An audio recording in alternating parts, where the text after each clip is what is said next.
Hello. Perhaps you were hoping to drift off to something light, a story about a quaint village, maybe a duck pond. That's unfortunate, because tonight we're going to the steppe. A place with no walls, no trees, and very little forgiveness. This is the world of the Mongol Horde.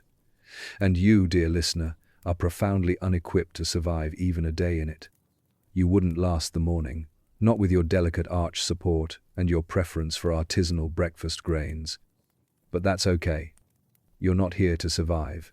Before we begin, if you enjoy this sort of historically accurate lullaby complete with death, fermented dairy, and the casual collapse of Eurasia, please consider liking this video. Subscribing helps too, though I understand commitment isn't for everyone. Also, let me know in the comments where and when you're tuning in from. Are you wrapped in a blanket in Belgium, listening through a single AirPod in the dentist's office in Seoul, hiding under a weighted comforter in New Jersey while pretending not to cry? Whatever the case, you are not alone. Now then, let's set the stage. It is sometime in the 12th century. No one has electricity. Spoons are still experimental. And on the northeastern plains of Asia, a boy named Temujin is born near the Onon River. His birth, like many births in history, is announced not with joy but with concern. Because Temujin's father is a tribal chieftain, which sounds impressive until you realize tribal chieftains die at an alarming rate. And indeed, Temujin's father is poisoned by a rival tribe. Before Temujin is even a teenager, his family is exiled.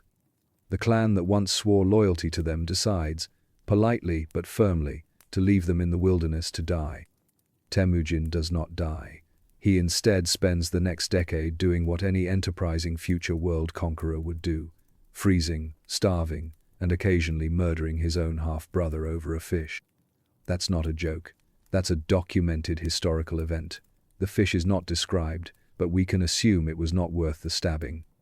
From these humble beginnings, a murdered dad, a dead half-brother, and an extraordinary tolerance for horse milk, Temujin would eventually rise to become Genghis Khan. A man feared from the shores of the Yellow Sea to the gates of Vienna. A man whose empire would stretch farther and faster than any in history. A man who, legend says, was buried in secret, his tomb hidden so thoroughly that even now, 800 years later, no one has found it. His funeral procession allegedly killed anyone it passed on the way to the burial site. This, too, is not a joke. Imagine being so respected that the best way to honor your legacy is to silence every witness with extreme prejudice. It's like a mafia movie, but with yurts. The Mongol Empire didn't start as an empire. It began as a loose web of rival steppe tribes, each with a complicated name and a deeply personal reason to hate the others. There were the Merkits, who kidnapped Temujin's wife, the Tatars, who poisoned his father, the Naimans, who tried to resist and were obliterated for the trouble. There were the Kerayite, the Buryat, the Ongirat, the Oirat, the Taichiud, and approximately 100 other groups, all riding horses and all deeply committed to seasonal betrayal. The steppe was not a friendly place. It was a place where strength was respected, loyalty was temporary, and treaties were often written in goat blood, sometimes figuratively, sometimes not. When Temujin finally united the tribes after decades of fighting, fleeing, and one particularly upsetting episode involving boiling his enemies alive, he didn't just create a political entity, he created a machine, an empire engineered for motion, for destruction, for message delivery times that would embarrass modern postal systems. The Mongol Horde was not an army in the traditional sense. It was a way of life, each man a horse archer, trained from childhood. Each soldier, part of a 10-man squad, part of a 100-man company, part of a 1,000-man unit, part of a 10,000-man division, every movement choreographed, every mistake punished. Their weapon of choice was the composite bow, capable of puncturing armor at over 300 yards. Their diet consisted of whatever could be boiled, dried, or forcibly extracted from livestock. They slept in circular felt tents that smelled like smoke, sweat, and inevitability. And you, listener, soft and horizontal in your current position, would not last an hour among them. But don't worry, you're not going to ride into battle. You're going to lie here, in whatever position best supports your spine, and let me walk you slowly, gently, and sleepily through the rise and eventual fragmentation of the greatest land empire the world has ever seen. We will meet warriors, and khans, and terrified city dwellers. We'll watch armies march from Mongolia to Persia, from Siberia to Baghdad. We'll witness the horrors of conquest, the order of the Yasa legal code, and the surprisingly efficient horse-based postal system known as the Yam. And we will do it all very slowly, and very quietly, with no emotional inflection, and no hope of survival. So close your eyes. Picture a grassy horizon with no end. Hear the distant thud of hooves. Smell the air rag. Taste the borts. You are in the Horde now, and you are already too soft to matter. Let us now take you further back, into a place and time where no maps were drawn, no one used the word nation, and the only things that moved faster than the wind were arrows and gossip about betrayal. We begin in the ancient steppe world where the Eurasian grasslands stretch across a continent, offering not beauty but practical bleakness. The steppe is flat, endlessly flat. So flat, in fact, that if someone rides off angrily, you'll be able to see them sulking for hours, maybe even days. Emotional distance was very literal here.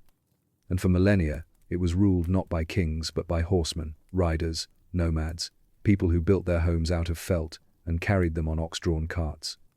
People who measured wealth not in coins but in livestock, and not just how many animals you had, but how many you could keep from being stolen by your neighbors. The early steppe civilizations weren't Mongol not yet. They were their own caste of unpleasantly resourceful characters. Let's begin with the Xiongnu, a nomadic confederation north of China, active from around the 3rd century BCE. The Chinese, particularly the Han dynasty, found them inconvenient. Not quite civilized enough to absorb, not weak enough to ignore, the Han emperors sent armies. Sometimes the Xiongnu won, sometimes the Chinese won. But mostly, no one was happy, and everyone kept building walls. One wall in particular eventually became quite famous.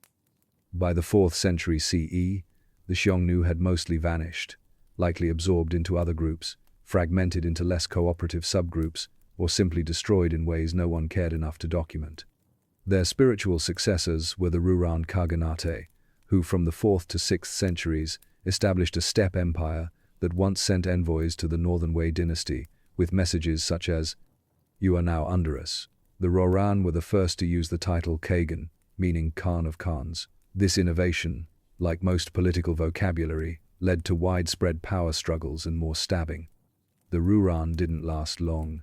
They were crushed in the 6th century by a new group of steppe problem solvers, the Gök Turks.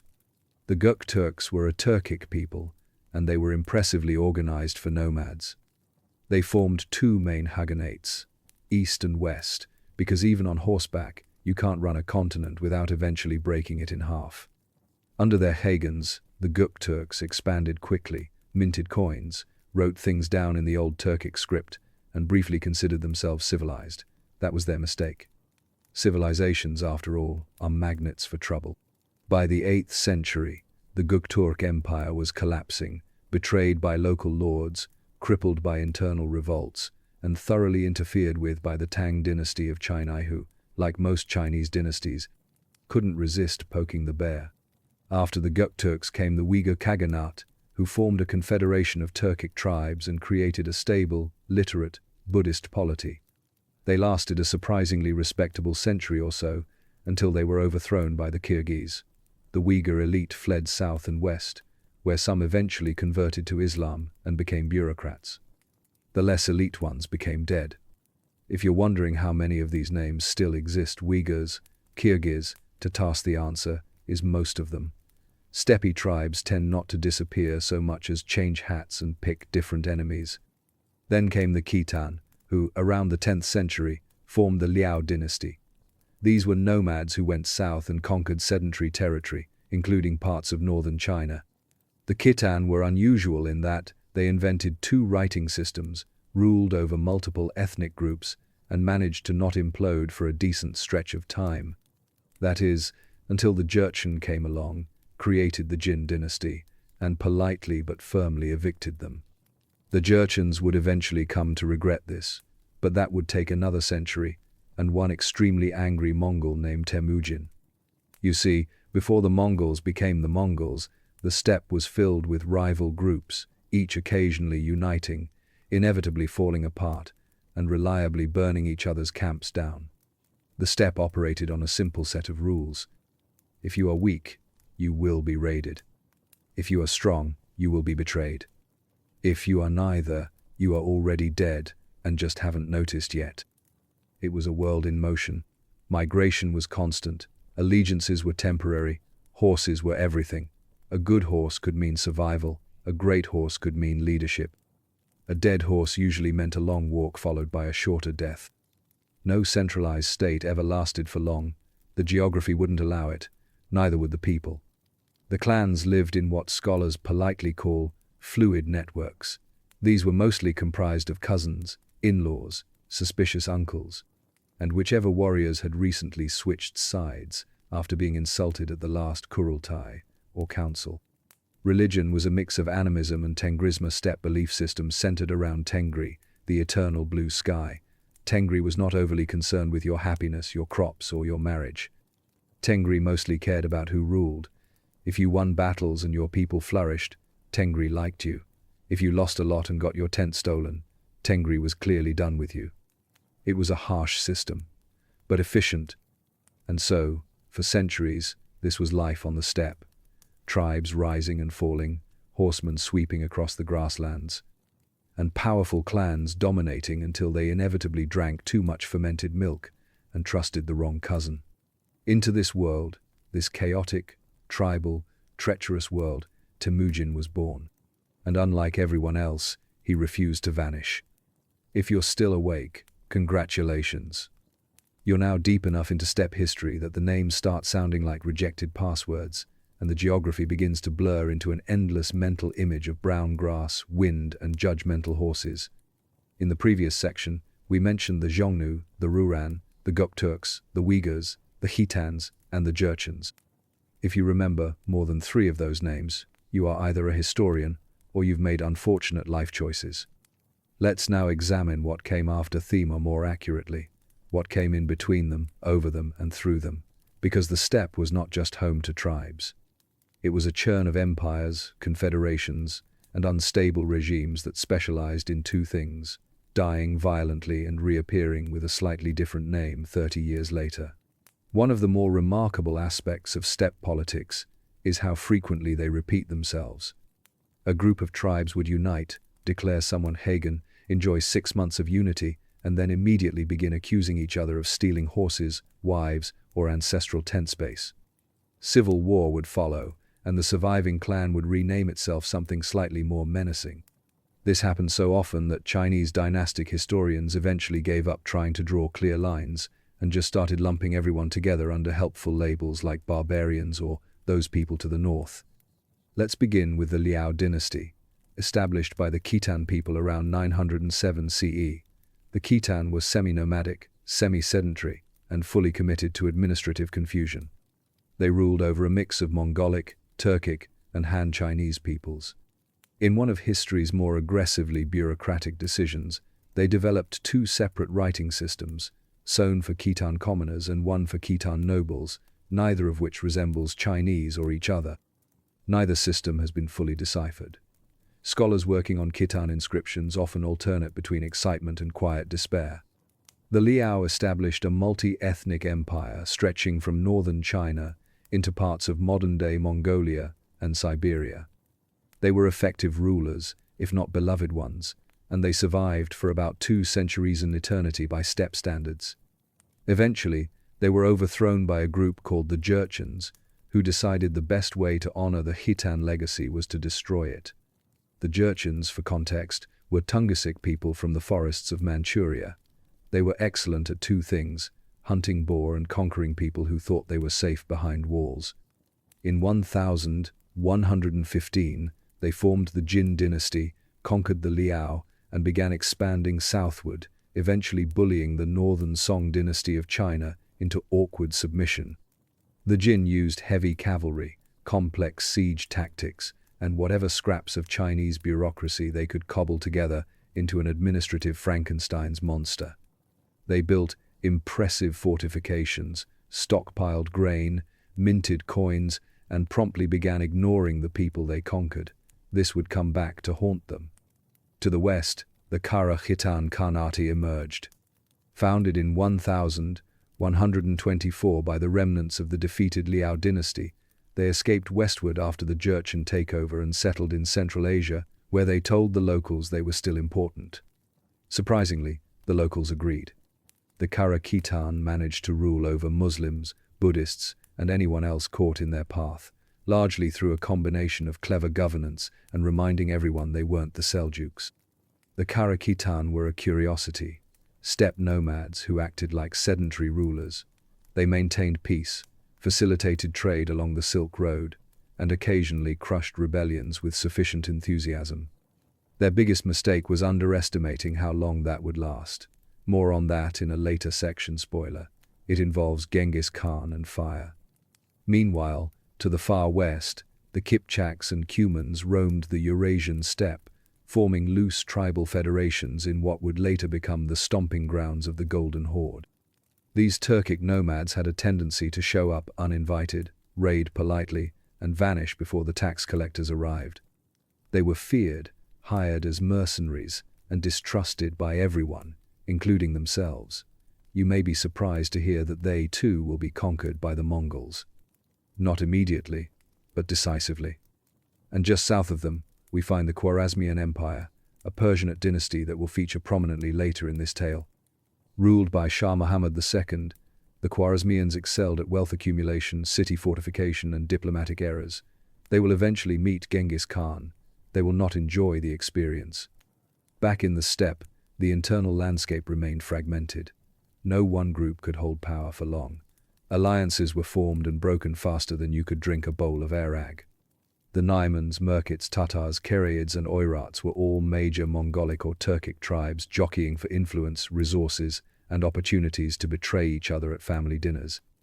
The Naimans were wealthy, well-organized, and confident right up until the Mongols arrived and ended their confidence permanently. The Merkits had a long-standing grudge against Temujin's family and made the fatal mistake of acting on it. The Tatars poisoned Temujin's father and were later repaid by being systematically exterminated.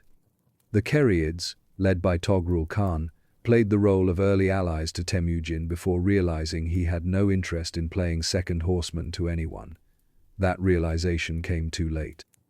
What we're witnessing here in this pre-Genghis world is a landscape of chronic instability. There is no empire. There is no central authority. Just a loose network of tribes, bloodlines, and grudges, each with their own tents, totems, and tragic overconfidence. It is into this unstable cauldron of distrust and opportunism that Temujin is born in 1162. And Temujin, who will later become Genghis Khan, is not born to power. He's born into disgrace, abandonment, and poverty. His father, Yesuge, had been a minor chief of the Borjigin clan. Not especially important, but respected enough to earn an invitation to poisoning by the Tatars. With Yesuge dead, Temujin's family is swiftly abandoned by their own tribe. Status on the steppe is conditional, very much a subscription model. Once the protector dies, you're off the plan. No refunds. No renewal. The young Temujin grows up not as a prince but as a scavenger. His family lives off wild onions, fish, and humiliation. His mother, Hualun, holds what remains of the family together with sheer force of will and the occasional threat of violence.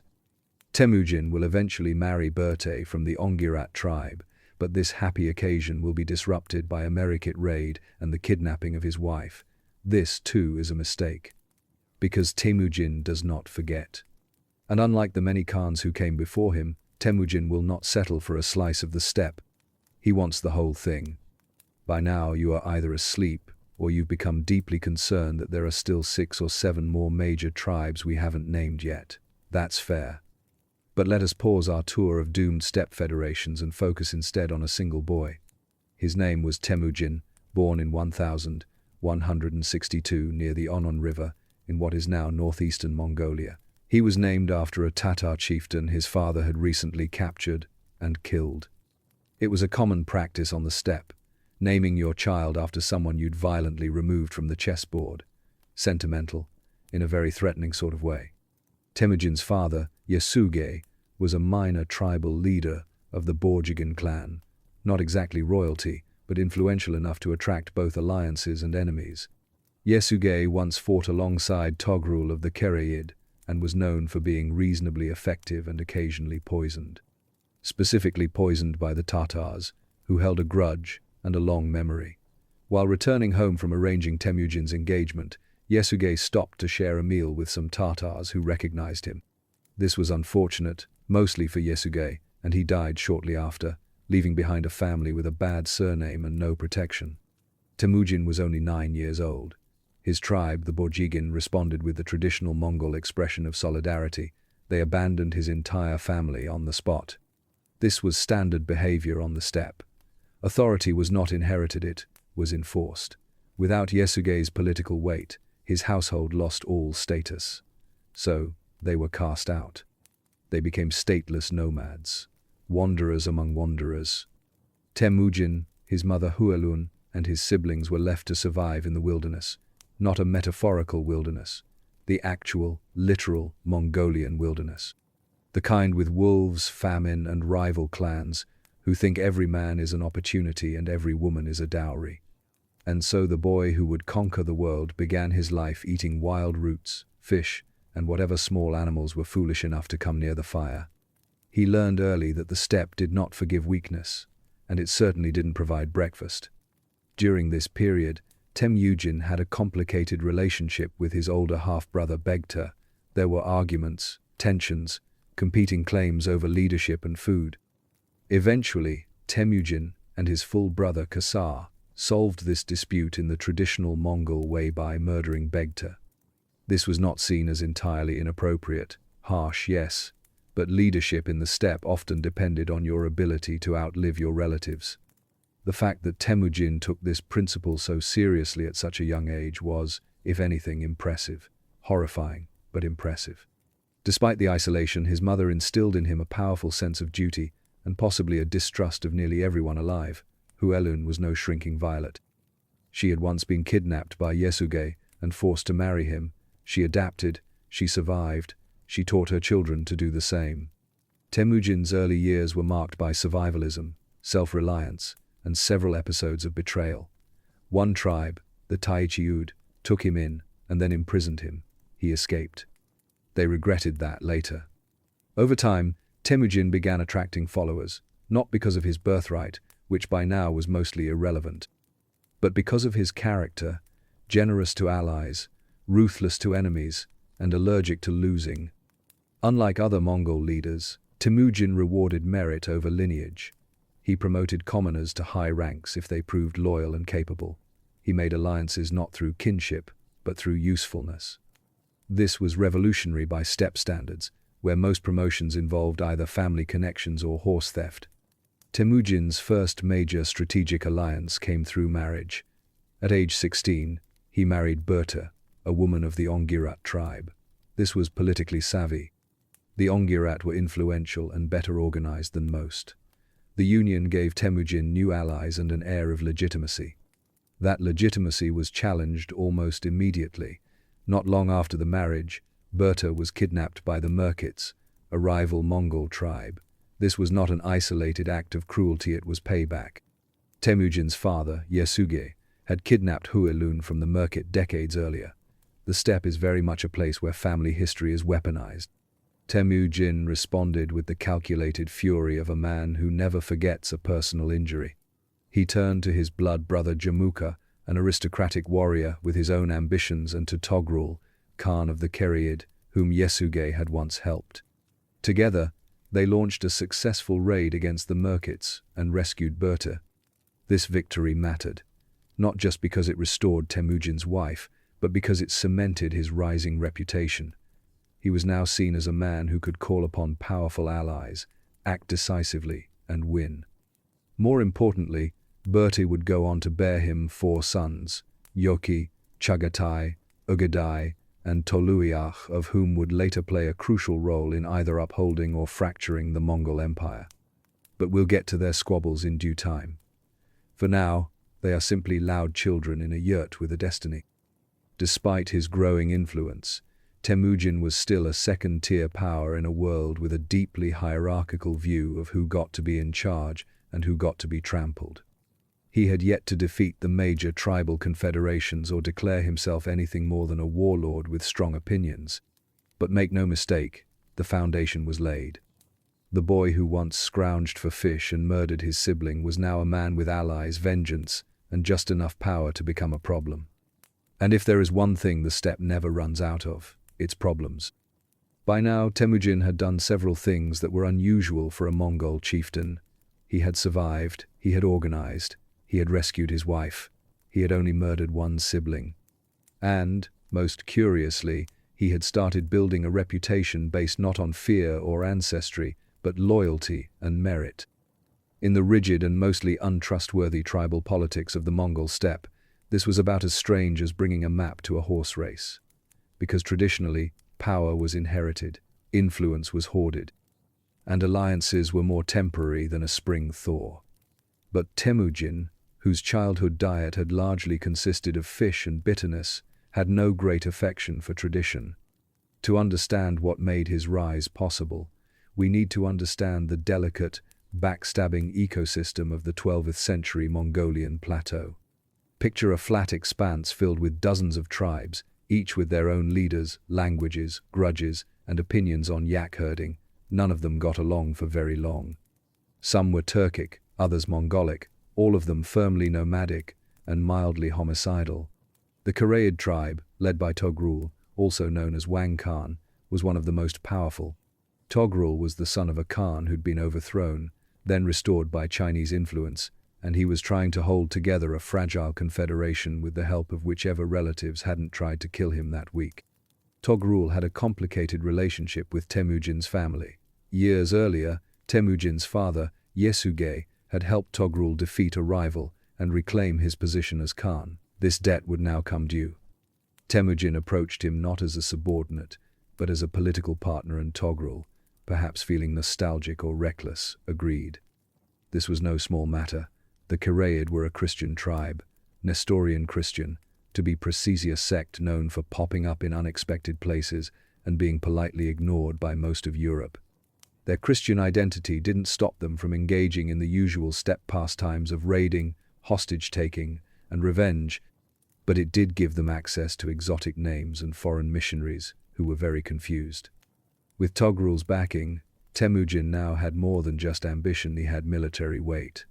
Around the same time, he renewed his bond with Jamuka, a boyhood companion from a noble family.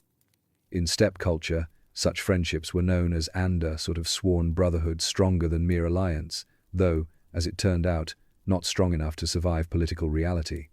Temujin and Jamuka had grown up together, learned to ride together, and, for a while, fought together, but they were very different men.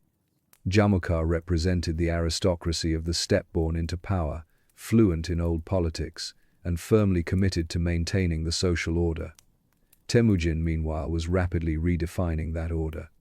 His background was less noble, more practical. He wasn't interested in upholding the aristocracy. He was building a meritocracy own arrow at a time. For a while, the two men cooperated. They fought the Merkits together, recovering Berta. They shared spoils.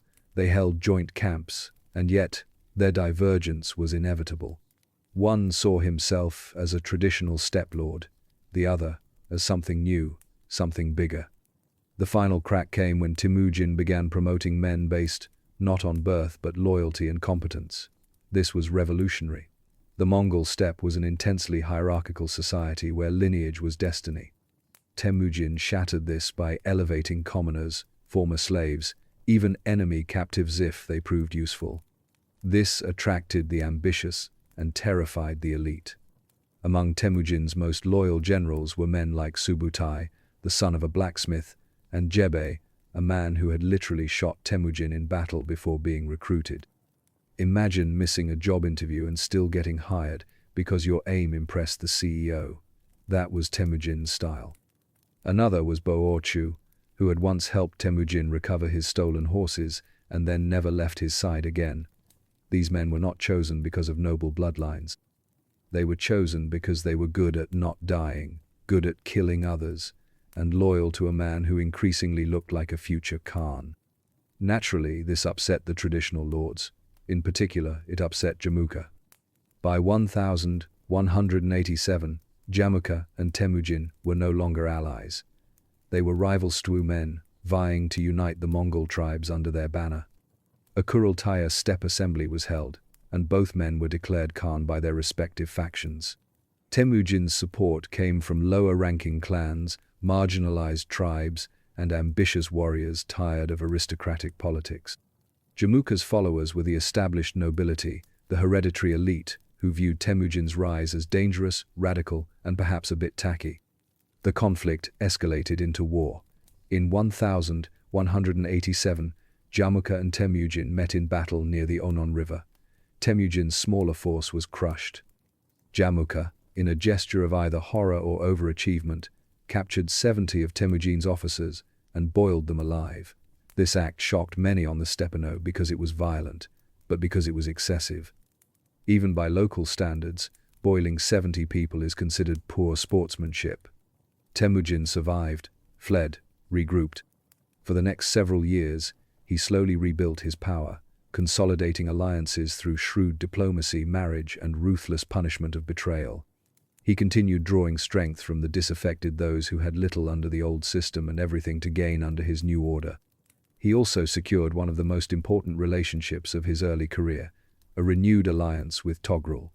Together, they launched campaigns against common enemies, including the Tatars and various rogue elements from other tribes. Temujin was learning not just to lead, but to rule. He began organizing his followers into a strict decimal system, groups of tens, hundreds, thousands, and 10,000s. It was militarized social engineering. Efficient, impersonal, terrifying. His prestige grew. His enemies took notice. Eventually, Togrul, encouraged by his jealous son, Sengum, turned on Temujin. The alliance collapsed in betrayal. Temujin, unsurprised but irritated, gathered his men and destroyed the Karaid tribe in battle. Togrul was killed. Sengum fled. Another rival removed. Another enemy folded into Temujin's growing force. It's worth noting that Temujin rarely wiped out tribes wholesale. Instead, he absorbed them. Warriors who surrendered were welcomed, often promoted. Those who resisted were slaughtered. This carrot and flaming stick approach became his hallmark. Submit and prosper, resist and vanish. By 1201, the remaining tribes were nervous enough to take action. At a Kurultai, several tribes, including the Naimans, Merkits, and Tatars, united to elect a new Gurkhan, or universal ruler. The title was ceremonial. The goal was practical: destroy Temujin before he got any stronger. They failed. Temujin defeated them in successive campaigns, each time offering clemency to those who joined him and swift retribution to those who didn't. His network of alliances, forged through blood oaths, battlefield promotions, and pragmatic generosity, was stronger than any loose tribal confederation. By the early 1200s, there were only a handful of serious rivals left. He was no longer just a promising leader, he was the inevitable one. And in 1206, on the banks of the Onon River, a final Kurultai would be held. Temujin would be declared Genghis Khan, universal ruler of the Mongols.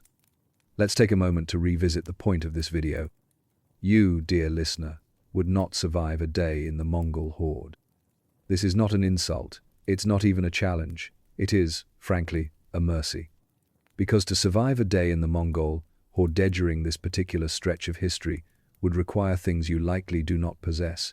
Things like the ability to ride a horse for 16 hours without dismounting or crying, a casual attitude toward famine, dismemberment, and fermented dairy, a deep emotional numbness to the concept of mass execution, and a working knowledge of how to stitch a wound closed using thread made from sinew and shame.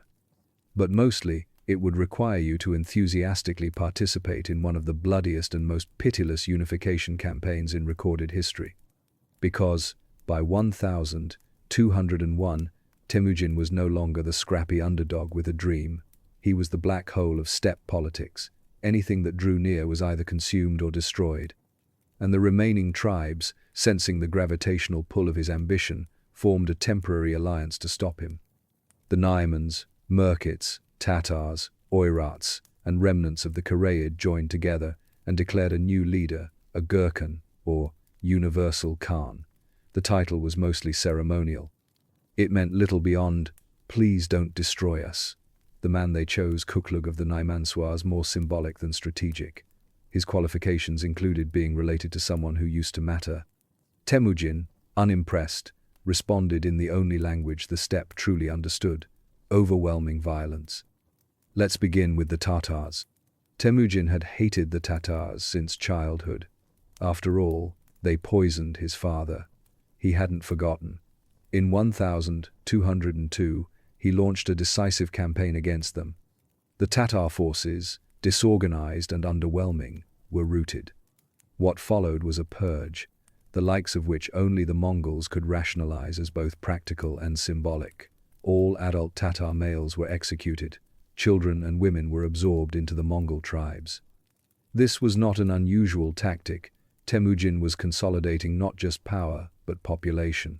The steppe had no cities to plunder, no bureaucracies to steal. The only resources worth taking were people, and the best ones were young, obedient, and not currently stabbing you. Next came the Karaid, again. Despite earlier alliances, the Karaid leadership had betrayed Temujin, again, so he gathered his forces and moved decisively.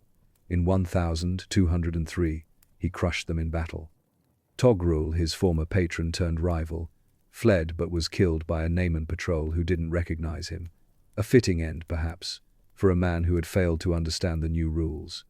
Temujin's reaction was predictable. He absorbed the surviving Karaid into his army, redistributed their herds, and promoted those willing to switch sides mid-battle. It's worth noting, once again, that you would not survive this process. Not because you're a coward. You might be very brave. You might even own a horse-shaped throw pillow.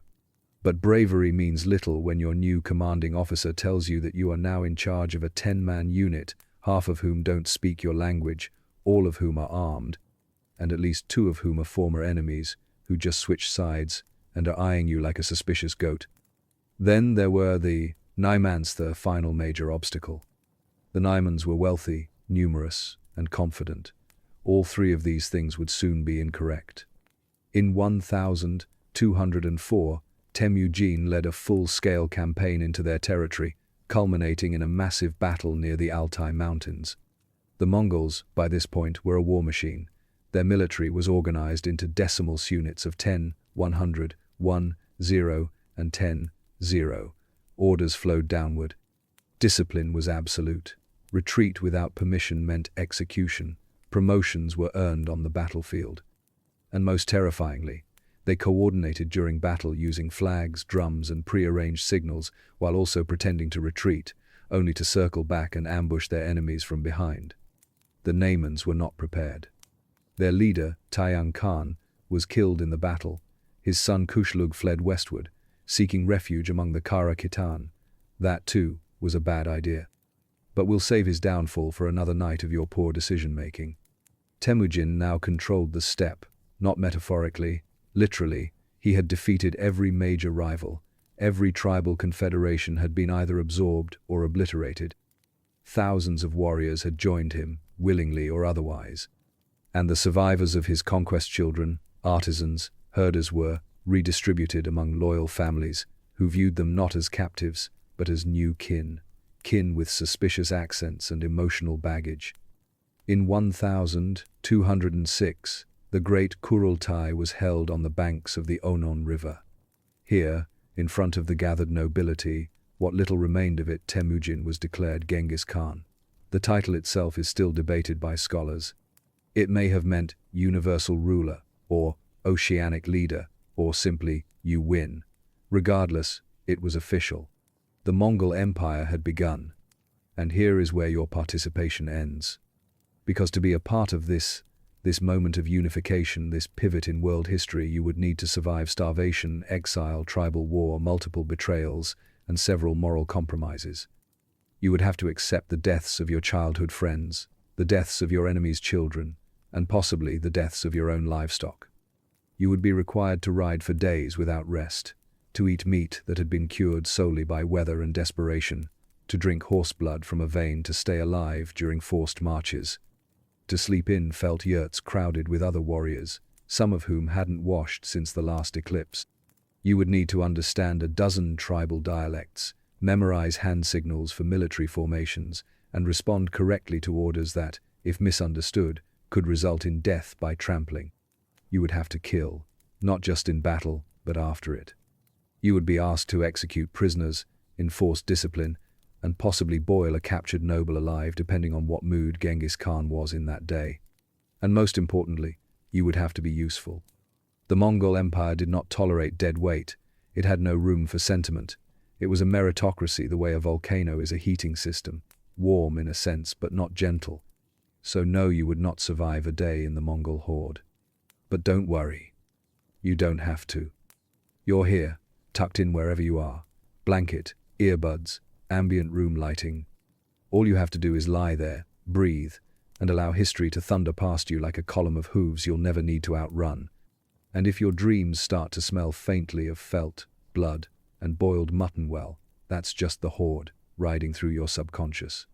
The mountains to the south were quiet. Not peaceful, just quiet the way a sealed door is quiet before someone kicks it in. And in those mountains and beyond them stretched the lands of the Jin dynasty, wealthy, walled, and unconcerned. A kingdom that believed itself insulated by natural barriers, large armies, and its own bureaucratic inertia. It was not ready for the Mongols. Few things were. Genghis Khan, newly proclaimed and no longer satisfied with merely ruling horsemen, turned his eyes toward the civilized world. And what he saw was opportunicities with grain reserves, states that couldn't retreat fast enough, and rulers who mistook diplomacy for defense. The Jin were ruled by the Jurchens, a Tungusic people from Manchuria who had conquered northern China in the early 12th century. Their dynasty controlled a vast territory, stretching from the Great Wall in the south to the Gobi Desert in the north. It was a land of cities, markets, officials, and courtiers, none of whom had prepared for an invasion that could travel faster than their messages. In 1211, the first campaign began. It started, as Mongol campaigns often did, with messages, formal ones. Genghis sent envoys to the Jin court, demanding submission, not conquest submission. The Mongol approach to diplomacy was simple: you submit now and live, or submit later and suffer. There was no third option. The Jin, in what would become a recurring theme in the story of doomed empires, chose poorly. And so the Mongols crossed the border. The invasion force was immense and coordinated. Contrary to the popular myth of Mongol chaos, their armies moved like liquid steel, shifting, enveloping, flowing around natural defenses, then hardening into unrelenting violence. Their cavalry was divided into light and heavy units, the former for speed, feints and skirmishes, the latter for direct charges and brutal force. You, it must be said again, would not have lasted an afternoon. Let's assume, for a moment, that you made it through the morning without falling off your horse, crying from saddle rash, or vomiting from the smell of your neighbor's mutton pouch. That's a big assumption, but let's be generous. Now you are riding toward Zhongdu, modern-day Beijing, the Jin capital. You are tired, hungry, your knees no longer work. But the orders are clear, the banner is raised, and everyone around you seems unbothered by the fact that you're about to attack a city with walls tall enough to block your dreams. The Mongols were not natural siege artists. Their lifestyle was built on mobility, not masonry, but they were quick learners, and more importantly, good at hiring people who were smarter than them. Chinese engineers, Muslim siege architects, Persian metalworkers, all conscripted, often against their will, to build siege engines under the very real threat of death and bad soup. By the time they reached Jin fortresses, the Mongols were using catapults, battering rams, and even early gunpowder bombs.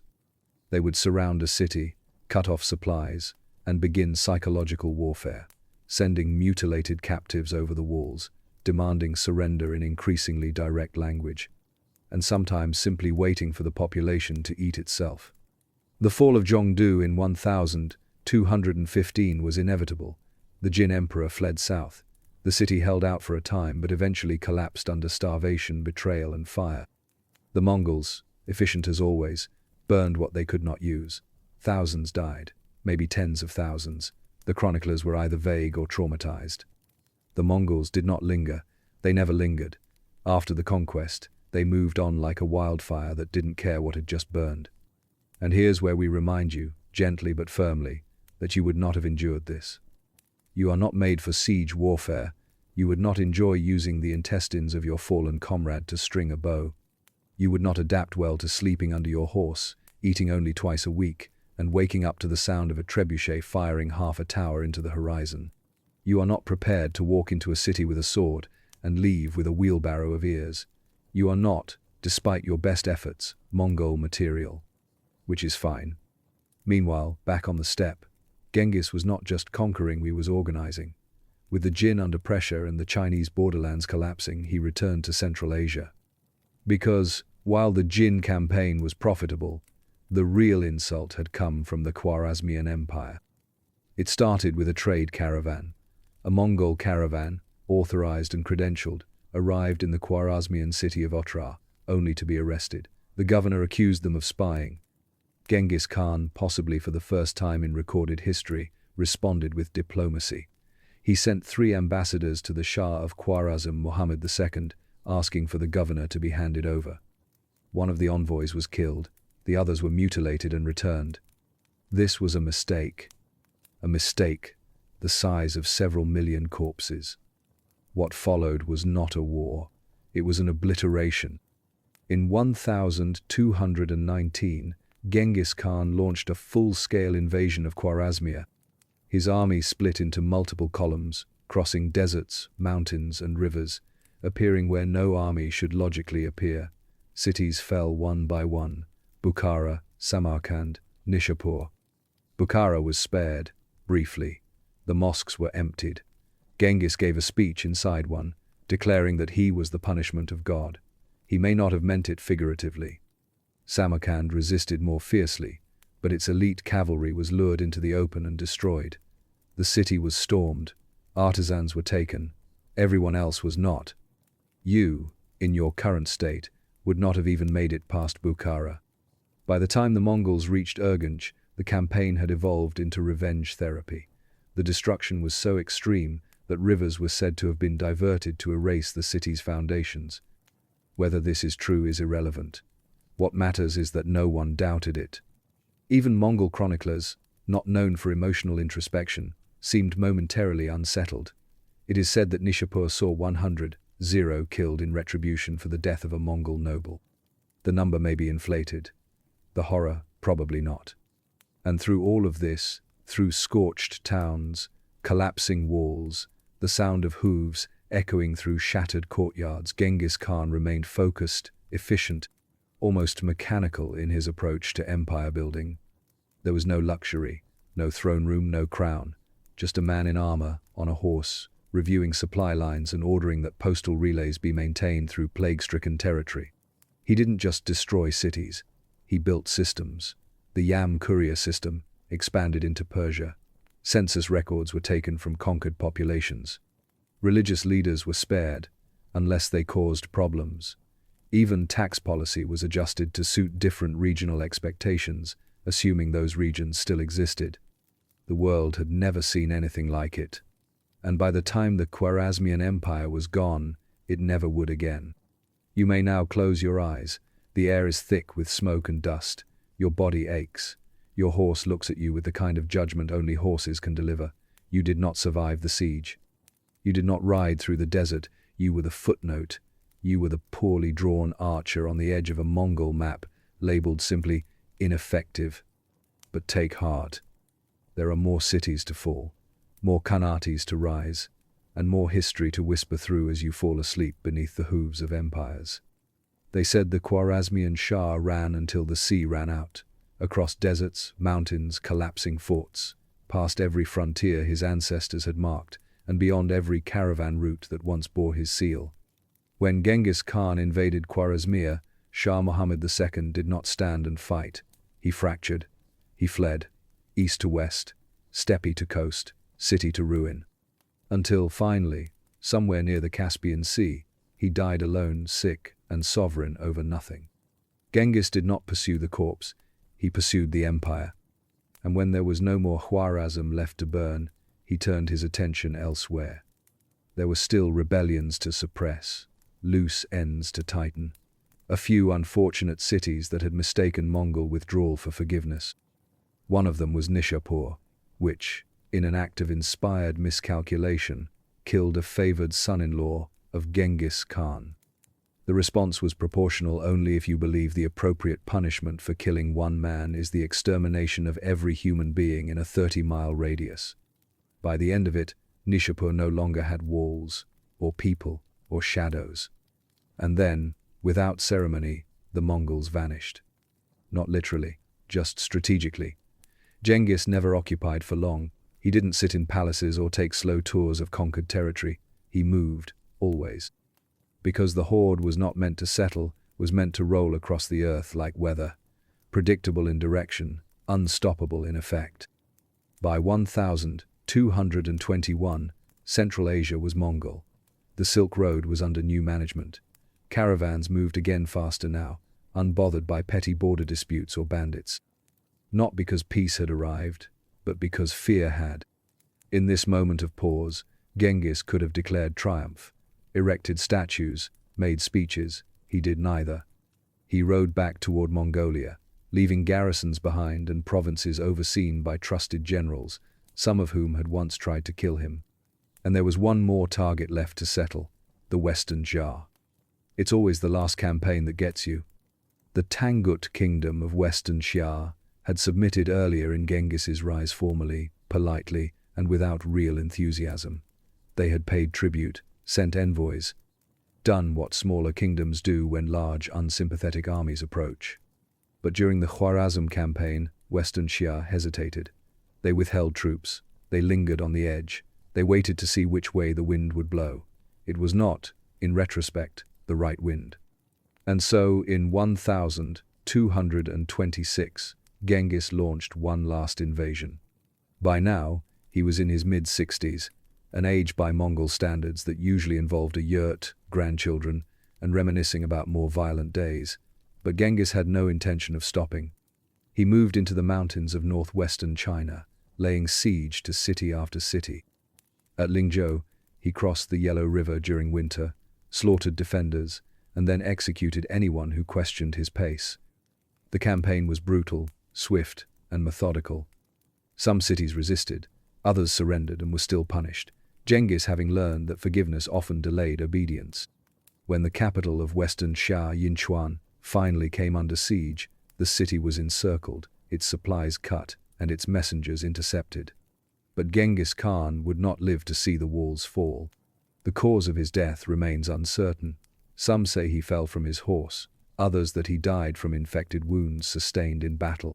A few later, Persian sources claim he was assassinated by a captive princess who concealed a dagger or, more dramatically, her own defiance. Mongol sources are quiet, perhaps deliberately so. What is clear is this. Sometime in 1227, during the final stages of the Western Xia campaign, the Khan died. And when he did, the silence was immediate. His generals were ordered to conceal the news until the war was finished. The siege continued. The city fell. Western Xia, as a political entity, ceased to exist. Nand only did they begin the process of returning his body to Mongolia. There would be no pyramid, no mausoleum, no golden tomb open to tourists and lighting schedules. Instead, Genghis Khan's body was brought back across rivers and mountain passes by a funeral escort so secretive that they killed anyone they encountered along the way. It is said that thousands were executed to preserve the secrecy of the burial site, including, possibly, the builders of the tomb itself. According to one version, a river was diverted to cover his grave. Another claims the ground was trampled flat by 1,000 horses. Some say it lies somewhere in the Khenti Mountains, north of the Onon River. Others believe it was never buried at all. Modern attempts to locate the tomb have failed. Satellite scans, ground-penetrating radar, even archaeological expeditions cloaked in academic rigor have all come up short. It remains the most successfully hidden grave in human history. And in this too there is a kind of symmetry. A life of constant motion, ending in complete stillness, sealed away not in marble, but in myth. You, again, would not have made it this far. You wouldn't have made it into the burial escort, not because you're squeamish, though you probably are, but because the funeral procession was conducted entirely by those who could be trusted not to speak, ever. You would have been dismissed, quietly, or buried beside him, accidentally. And yet, your role now is a different kind of witness. To lie there, somewhere between consciousness and sleep, listening to the story of a man who reshaped the world on horseback, who defeated every rival, who ruled from the Pacific to the Caspian, and who, when death came, left behind no monumentally an empire that would outlive him, fracture, reform, and continue to cast shadows over history. His sons would inherit his armies, his generals would fan outward, into the edges of the known world, cities would burn, maps would change. But no one would ever again question the will of a man who died so thoroughly that no one could even find him afterward. So close your eyes. There is no funeral pyre, no drums, just the quiet hoofbeats of a ghost army returning north beneath a sky so blue it forgave nothing. You are not in the funeral escort. You are not in the empire. You are simply here, in the wake of it, wrapped in a blanket of consequence. Sleep now. There was no coronation. No gleaming capital filled with dignitaries, no golden chair upon which a trembling heir was crowned. There were no bells, because there were no churches. And there were no cheers, because this was not that kind of empire. There was only the steppe, and the question of who would dare to rule it.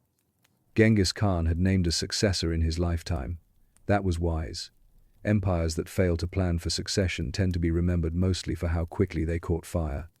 But even wise plans become complicated when inheritance must be enforced across a landscape the size of a continent.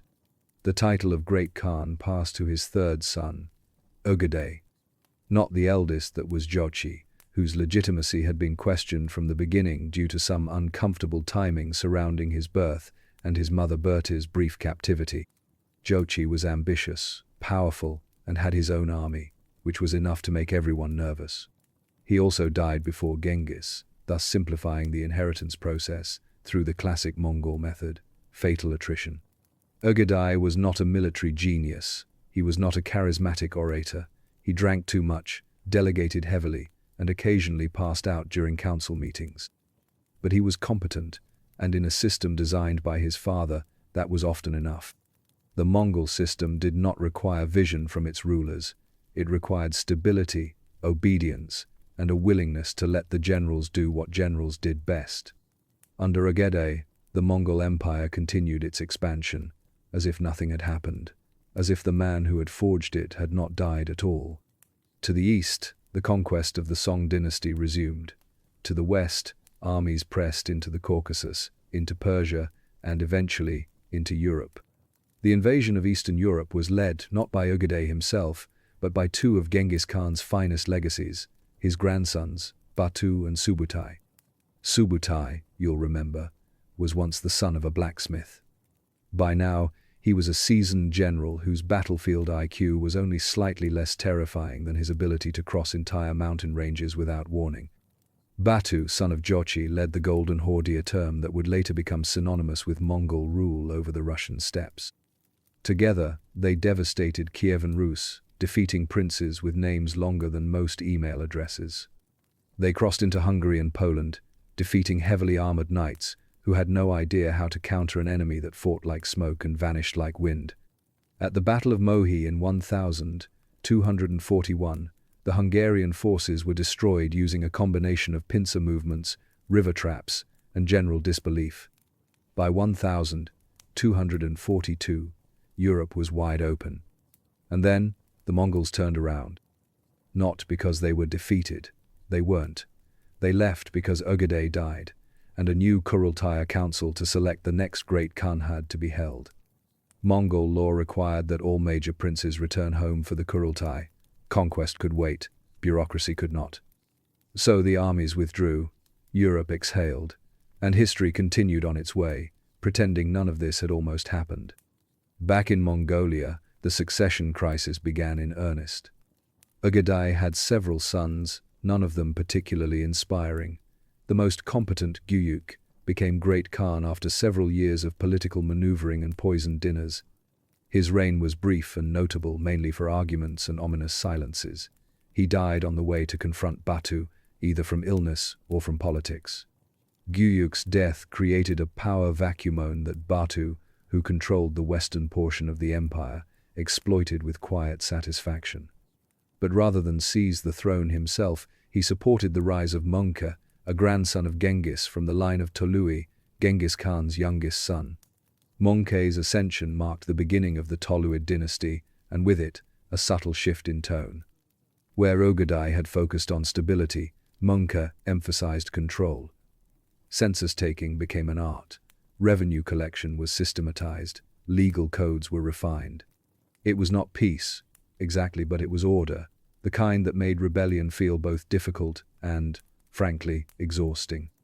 It was also the last moment the empire would feel whole. Because by now, the Mongol Empire, this colossal, stitched-together leviathan, was showing signs of strain. Communication between its corners took weeks. Loyalties were regional. Princes were powerful. And everyone had slightly different opinions on what obedience meant. The empire had, by administrative necessity, been divided into 4 major khanates. The Golden Horde, in the northwest, ruled by the descendants of Jochi. It dominated what would become Russia and parts of Eastern Europe. The Chagatai Khanate, in Central Asia, named for Genghis's second son. It ruled from the steppes of Kazakhstan to the mountains of Afghanistan and was, almost continuously, confused about what it was supposed to be doing. The Ilkhanate, in Persia, founded by Hulagu Khan, a brother of Mongol, it ruled over Iran, Iraq, and parts of the Middle East. And the Yuan dynasty, in China, founded by Kublai Khan, Mongol's younger brother. Each of these regions functioned as an independent state in all but name. They shared common ancestry, legal traditions, and a cultural memory of conquest, but increasingly they had their own goals, their own enemies, their own definitions of what the legacy of Genghis Khan should look like. And once Mongol died in 1259, everything unraveled. The succession crisis that followed pitted Kublai Khan against his brother Arik Boka. It was a civil war, fought not just with armies, but with identities. Kublai embraced Chinese institutions, settled governance, and the trappings of emperorship. Arik Boka clung to the old ways, steppe mobility, tribal loyalty, and yurts you could pack by sunset. Kublai won, but his victory cost the empire its unity. From that point on, the Mongol Empire was an empire only in memory. The Khanates went their separate ways, occasionally cooperating, often not. They fought each other almost as often as they fought outsiders. And you, had you still been alive, impressive, considering the average lifespan of a Mongol conscript, would now be expected to choose a side, not in a gentle ideological sense.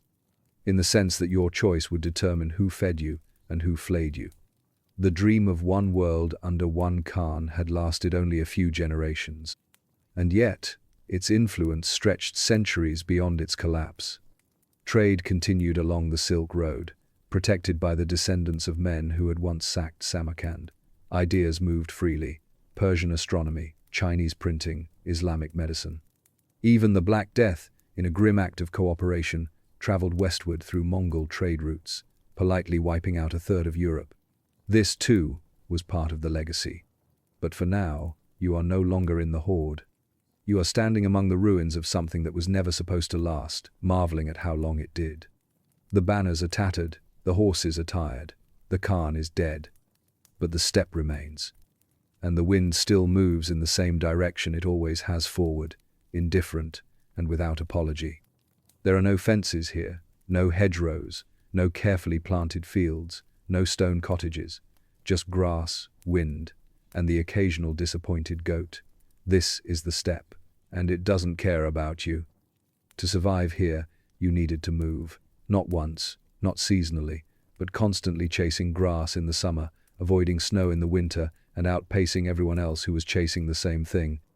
Mongol life was built on this rhythm, a circular migration pattern tied not to cities or harvests, but to herds. You moved with your animals, sheep, goats, horses, yaks. If the animals thrived, you thrived. If they died, you died. It was not a particularly sentimental system. The home, if you could call it that, was a Jera-round felt tent, easy to assemble, easier to disassemble, and perfectly adapted to a nomadic life. The walls were made of lattice wood, the roof beams curved toward a central smoke hole, and the whole structure was covered in thick layers of wool felt, waterproofed by determination and the oils of unknown origin. A ger could be packed in under an hour, which is roughly the amount of time it takes most modern people to find the corner with the Wi-Fi router. Mongols did it without blueprints or drama. Inside the ger, life was organized spatially.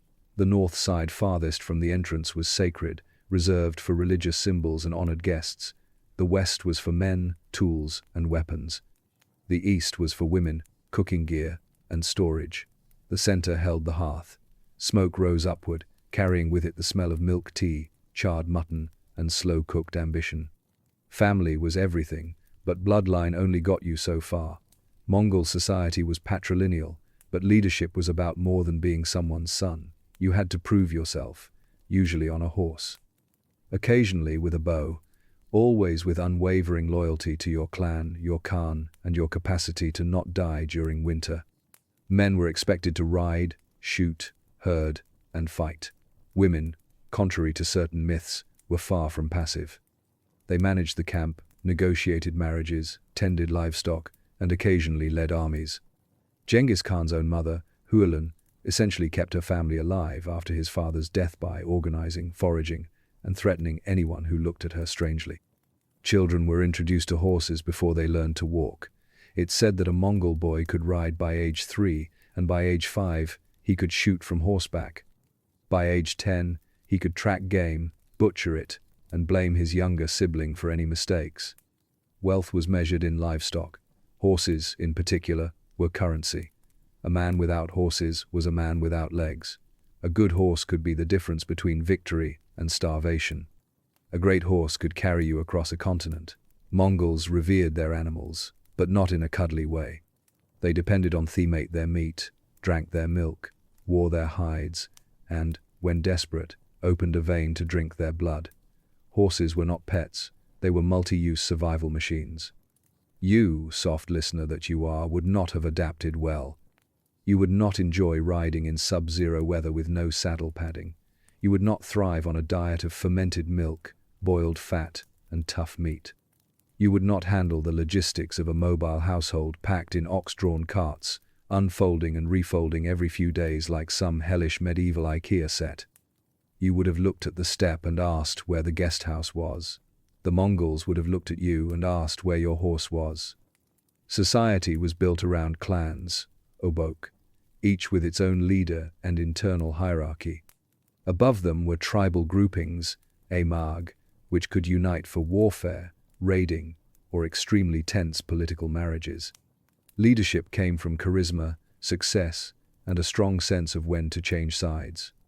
And in all of this across the wind, the jers, the migrations, the funerals, there was structure, not of the stone and parchment kind, but the oral, flexible, durable kind. Laws were remembered, not written. Agreements were sworn over food, horses, and blood. A man's word, if trusted, could be stronger than a contract. If broken, it could be a death sentence. Mongol hospitality was legendary and, importantly, mandatory.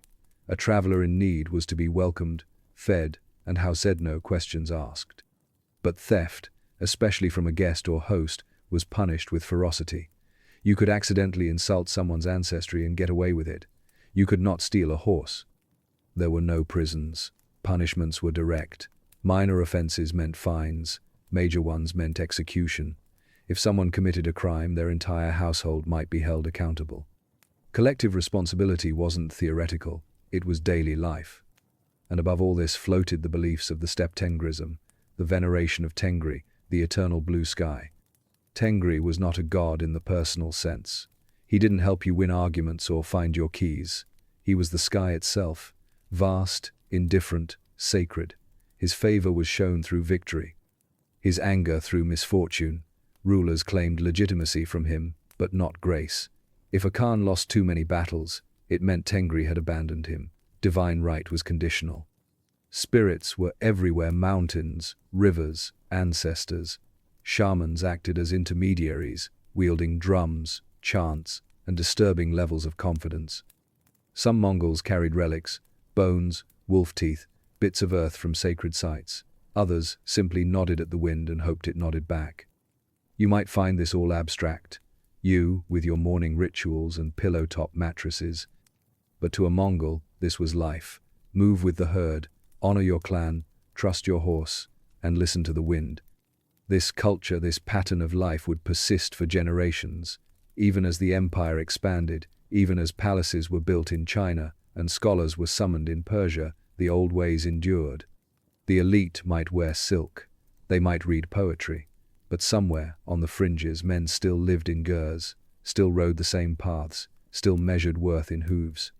This was the world before empire, before khanates and taxes and ambassadors, a world of motion, of simplicity hardened by necessity. And though it would be transformed first by conquest, then by fragmentation, it would never quite disappear.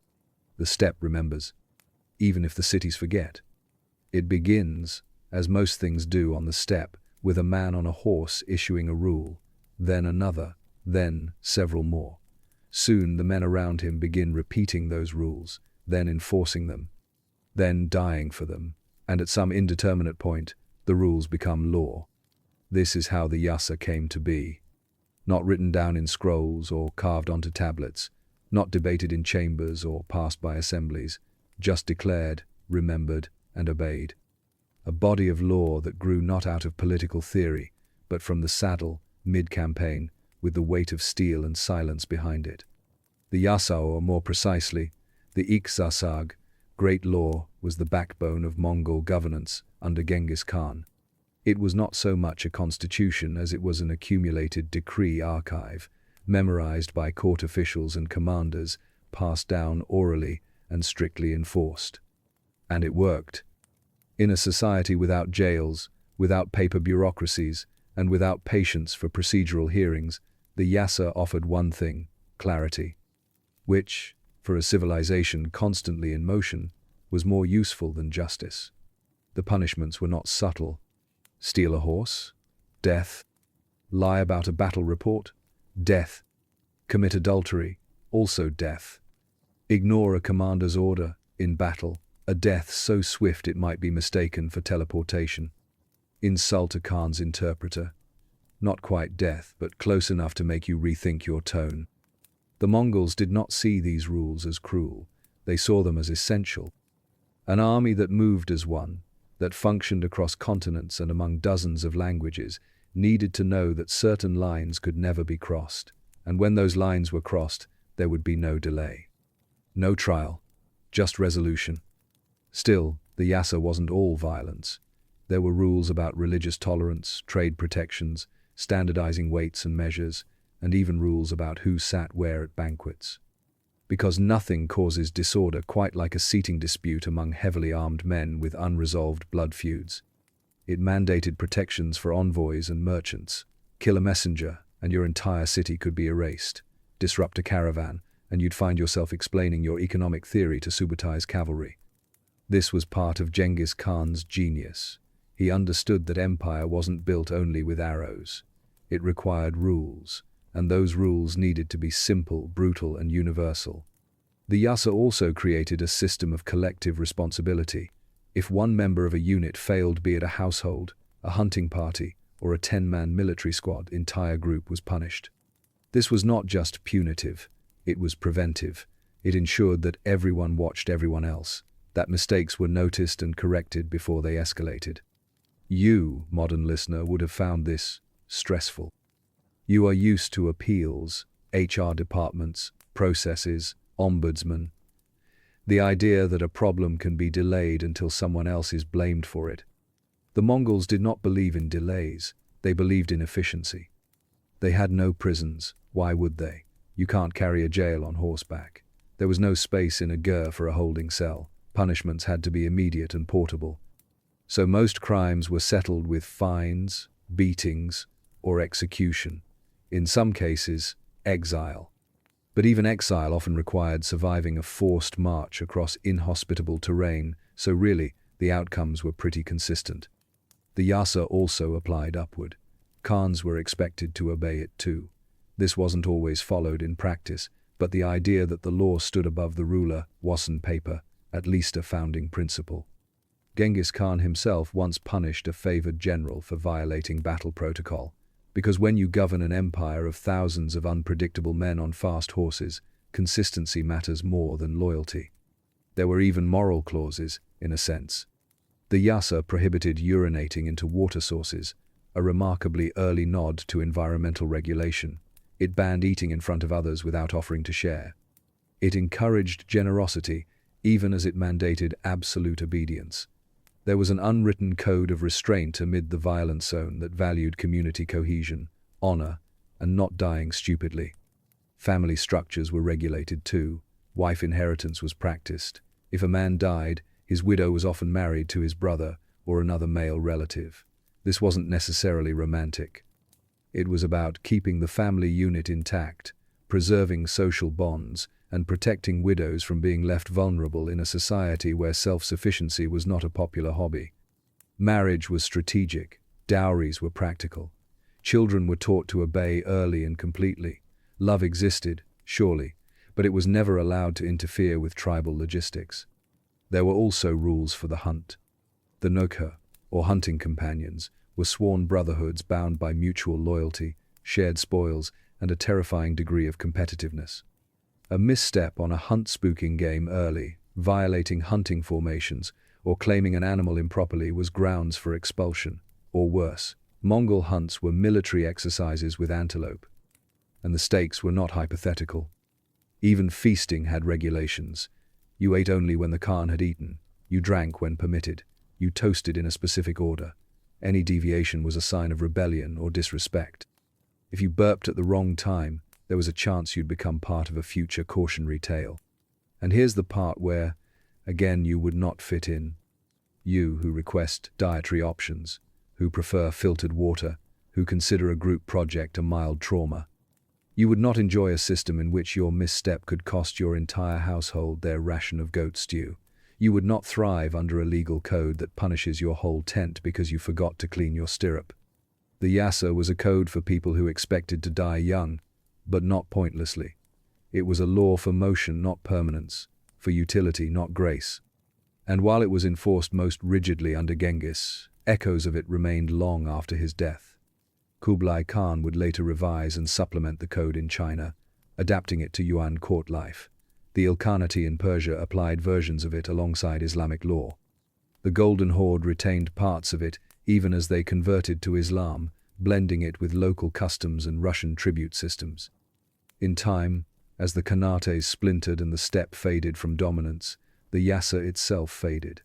Not because it failed, but because it was never meant to last. It was a wartime constitution. A mobile rulebook, a system designed to govern an empire that moved like a storm and settled like ash. What remains are fragments, references in Persian and Chinese sources, glimpses in court records, offhand remarks by clerics who were, understandably, worried. But, in its prime, it did what it needed to do. It turned a loose confederation of squabbling tribes into a singular force. It kept armies loyal, it made cities tremble, and it gave structure to a world where the wind was constant and the ground never stayed still. You may now sleep, safely, in a legal system that rarely executes people for stealing a horse. Consider that a gift from the past. There was no scripture on the steppe, no sacred book passed down through unbroken lineage, no temple built to outlast the wind. And yet, there was faith. Not the kind that organizes festivals or builds cities, but the kind that explains why the sky does not fall, why the hunt succeeds, why some men rise and others are struck down by lightning. The kind of belief you can carry in a pouch tied with sinew pressed between saddle and chest. For the Mongols, religion was not architecture, it was weather. Their ancestral belief system is now referred to as Tengrism, a fluid and often misunderstood spirituality centered on the veneration of Tengri, the eternal blue sky. Tengri was not a god in the Greek or Abrahamic sense. He made no covenants, offered no commandments, and took no interest in personal redemption. He was not a being so much as a force, the sky itself, wide, impartial, and always watching. He granted authority, he withdrew it without warning. His favor was revealed through success, his displeasure through failure. In other words, he was like most bosses but with better air circulation. Below Tengri were a multitude of spirit song gods, ancestral forces tied to rivers, trees, mountains, and places best not spoken of too loudly. Every family had ancestors to honor, every clan had sacred spaces, and every mountain had a reputation. Some places were avoided, some were whispered to, others were sung to, with songs that had no composer and no official lyrics, just rhythm and reverence. Shamans served as the mediators between the human world and the spirit world. They wore robes adorned with bones, feathers, and jangling metal pieces. They carried drums, which they beat not for music, but for to enter the spirit realm, to ask questions, to heal the sick, or to find out why someone's livestock was dying in precisely the wrong order. Shamans were not priests, they were specialists, mystics with practical jobs. They conducted rituals, offered sacrifices, and advised chieftains. Some were revered, others were feared. All of them smelled like a mixture of campfire and something you couldn't quite name. There was no centralized doctrine, no orthodoxy, no heresy. You believed what your family believed, practiced what your tribe practiced, and didn't ask too many questions unless you were a shaman, in which case asking questions was your job, assuming you were willing to wrestle spirits for the answers. This spiritual framework suited the steppe. It was portable, it required no temples, no permanent fixtures, and no full-time priesthood. It could be practiced on horseback, in jers, during battle, or while boiling questionable soup. But the world doesn't stay simple forever. By the time Genghis Khan began unifying the Mongols, the steppe was already a religious crossroads. Nestorian Christianity had arrived via the Silk Road. So had Islam, Buddhism, Manichaeism, and Taoism. Traders, travelers, and terrified diplomats brought their faiths with them, hoping that unfamiliar gods might protect them from familiar dangers. Genghis Khan, characteristically, took a pragmatic approach. He was not a religious zealot. He did not convert. He did not persecute. He allowed conquered peoples to retain their beliefs, so long as they did not interfere with his rule. His empire welcomed imams, monks, priests, and scholarsas, long as they paid taxes, blessed conquests, and stayed out of military planning. Clerics were often exempt from taxation, as were their religious properties.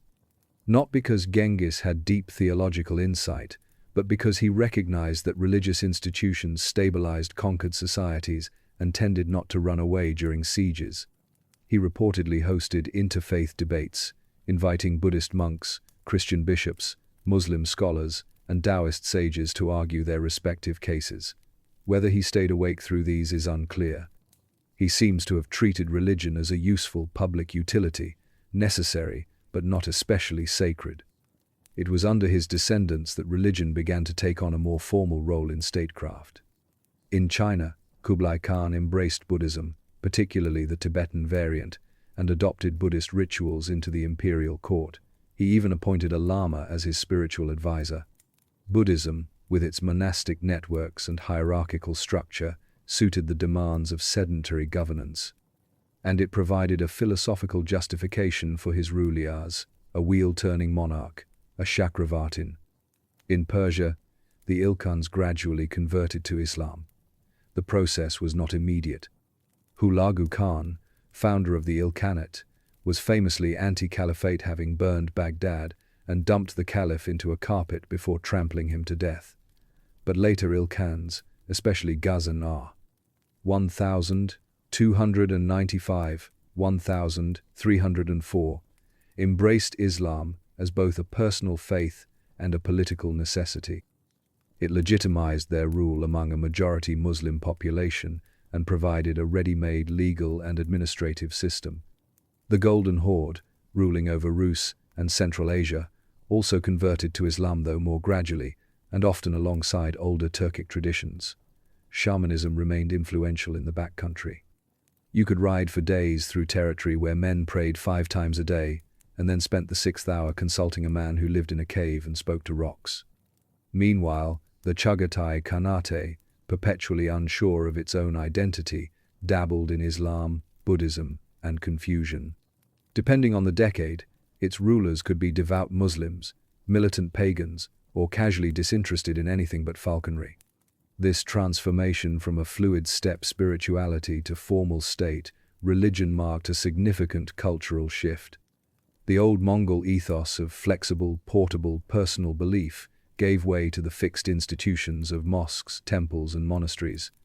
Religious tolerance, once practical and universal, became conditional. And with this shift came new divisions. Religious identity, once irrelevant, became political. The unity forged by Genghis was slowly replaced by the familiar pattern of history, sectarianism, dogma, and occasionally stabbing someone over calendar disagreements. You, listening now, likely take religion for granted whether you practice one or not. You live in a world where beliefs are catalogued, institutions are certified, and doctrinal disputes are handled online in long, angry comment threads. The Mongols did not have comment threads, they had sabers.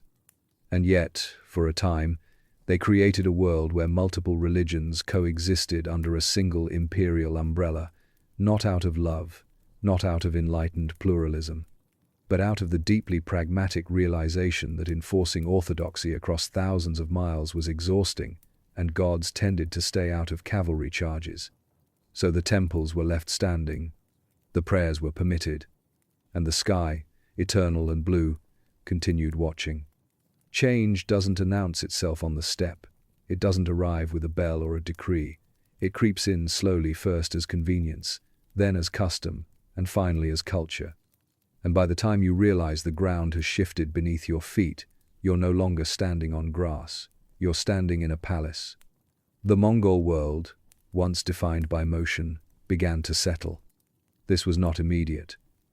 Genghis Khan had famously despised cities. He distrusted walls, palaces, and the kind of rulers who sat still long enough to be assassinated.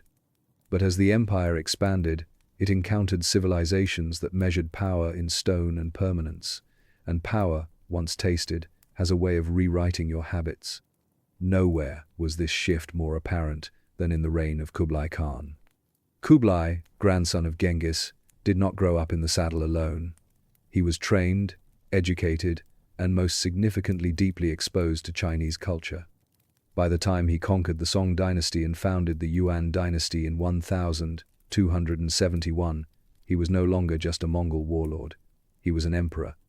He adopted Chinese court rituals, sat on a throne, commissioned buildings, consulted Confucian scholars, appointed Buddhist advisors, printed his own money, and wore robes that his grandfather would have viewed as a personal betrayal. Kublai's capital, Khambalik, modern-day Beijing, was everything a traditional Mongol encampment was not: fixed, ornate, hierarchical, and designed to impress visiting diplomats who expected gold ceilings and a strict order of service. It worked. The Yuan court became the center of a vast bureaucracy that attempted to manage all of China, complete with tax registers, census data, and debates over metaphysics. But in adopting the symbols of settled power, Kublai also began to lose the step. His empire was still Mongol on the outside, but increasingly Chinese on the inside. Mongol warriors now served as court guards, not raiders. Their horses were stabled, their bows were ceremonial. Their sons learned calligraphy instead of hunting. To some, this was evolution, to others, betrayal. In the West, similar transformations took place. In the Ilkhanate, centered in Persia, the Mongol elite quickly adopted Persian administrative methods. They married into local nobility, converted to Islam, and patronized scholars, poets, and mathematicians. They built observatories, sponsored translations of Greek texts, hosted theological debates that would have made Genghis Khan furrow his brow in silence. Gone were the jurs. In their place, domed palaces, baths, gardens, courts where titles were awarded not for survival, but for eloquence. The Golden Horde, meanwhile, retained more of the steppe tradition, at least at first. Based on the open plains of what would become Russia, they continued the mobile lifestyle, collecting tribute from Slavic princes, holding seasonal courts, and riding out to remind people who was in charge. But even there, the rot of luxury began to show. As the Horde grew rich from trade and taxation, its elite grew comfortable. Horses were no longer tools of war, but symbols of status. Falconry replaced raiding, gold replaced loyalty, governance became less about charisma and more about inherited paranoia. And so the transformation spread. Across the empire, Mongol nobility drifted from the root. They built courts, adopted local customs, delegated warfare to professionals, and began living like the very civilizations they once toppled. The hunting grounds shrank. The yurts became symbols, not homes, and soon the sons of warriors became administrators, or worse, poets. You, by now, might be tempted to romanticize this process. Civilization, after all, often wears the mask of progress. The transition from riding to reading, from survival to comfort, from Kuriltai to council chamber. But for the old guard, it was a kind of slow death, not of the body, but of the ethos. The Mongol spirit, independent, mobile, meritocratic, did not survive contact with sedentary empire. The values that had made the Mongols terrifying also made them unsuited to permanent rule. Their flexibility, their pragmatism, their intolerance for internal bureaucracy all became liabilities once they had territory to manage instead of burn. And as they settled, the internal fractures widened. Rival khanates stopped cooperating, succession crises multiplied, generals became governors, governors became kings, kings forgot they were once soldiers. The old meritocracy hardened into aristocracy. Power was inherited, not earned. Corruption grew where once there had only been bone-deep efficiency. There were warnings, of course, whispers that the Khans no longer rode, that they no longer remembered the old laws, that the yasa had become an afterthought, that a man could now rise not through valor, but through flattery. And when rebellions began in China, in Central Asia, even in the outer reaches of Russia, Mongol rulers found themselves unprepared. Their armies were still large, but their edge was dulled. Their enemies had studied them, had copied them, and, more importantly, had outlasted them. By the time the Ming dynasty rose in China, the Yuan court was bloated, inefficient, and thoroughly disconnected from the people it ruled. The capital fell. The Mongols retreated north, into the steppe, but they did not return as conquerors, they returned as memory. In Persia, the Ilkhanate collapsed into petty dynasties and fractious warlords. Its cultural achievements were impressive, its political cohesion less so. The Golden Horde fractured into smaller khanates, each weaker than the last, until eventually they were consumed by rising powers like Muscovy and the Ottomans. In the end, the transformation was complete. The Mongol elite had become settled aristocrats. They had adopted the tools of empire, and in doing so had inherited its diseases, decadence, bureaucracy, and the inability to pivot when the wind changed. What had begun as a civilization of motion, of riders who could live for weeks with nothing but a horse and a bow, had become a story of sedentary decline, no longer feared, no longer moving. But the grass remembers. And if you stand still long enough on the steppe, you can still hear it. Not speech, not music, just the quiet shift of wind over old trails, and the faint sound of hooves moving toward a future that never waited. Empires do not die with a bang. They die with administration, with inheritance disputes, with second sons who weren't quite ready, and generals who start using their own titles in the third person. They die slowly, chipped away from within, worn down from without, until all that's left is legacy, legend, and a few hauntingly precise tax records. The Mongol Empire had once stretched from Korea to Kiev, a single, if not unified, system of conquest and control, but by the end of the 14th century, it had fractured completely. What remained were its descendants, Ganates in name, Mongol in blood, but no longer steppe in spirit. Each had become something else. The Golden Horde, once a juggernaut riding down into Ruses and Eastern Europe, had split into fragments. Kazan, Astrakhan, Siberia, and the Crimean Khanate, each ruled by descendants of Genghis Khan, each increasingly Turkic in language, Islamic in religion, and bureaucratic in temperament. The Horde's cultural identity shifted. No longer defined by yurts and migration, it now mimicked the very sedentary states it had once taxed. Cities like Serai became fixed capitals. Court life became routine. Princes of Rus paid tribute less out of fear and more out of habit. Eventually, they stopped paying. By the 15th century, Moscow had risen. Ivan III defied the Horde, withheld tribute, and then politely resisted attempts to reassert dominance. The Mongol presence in Russia faded not through apocalyptic battles, but through erosion. Paperwork replaced horseback. The steppe receded from relevance. In Persia, the Ilkhanate had already collapsed. Ghazan's conversion to Islam had stabilized the empire briefly, but he died in 1304. His successors fought among themselves, and local dynasties, many of them, Persian in style and tone, picked apart the remnants. What had been Mongol became Iranian. Language changed, clothing changed, the court changed. By the time Tamerlane rose in the late 14th century, he claimed Genghis Khan's legacy but ruled like a sultan, not a khan. His armies were technically steppe-based, but his empire was architectural, cultural, and very interested in minarets. To the east, in China, the Yuan dynasty collapsed in 1368. The Mongol rulers had become emperors in every respect but heritage.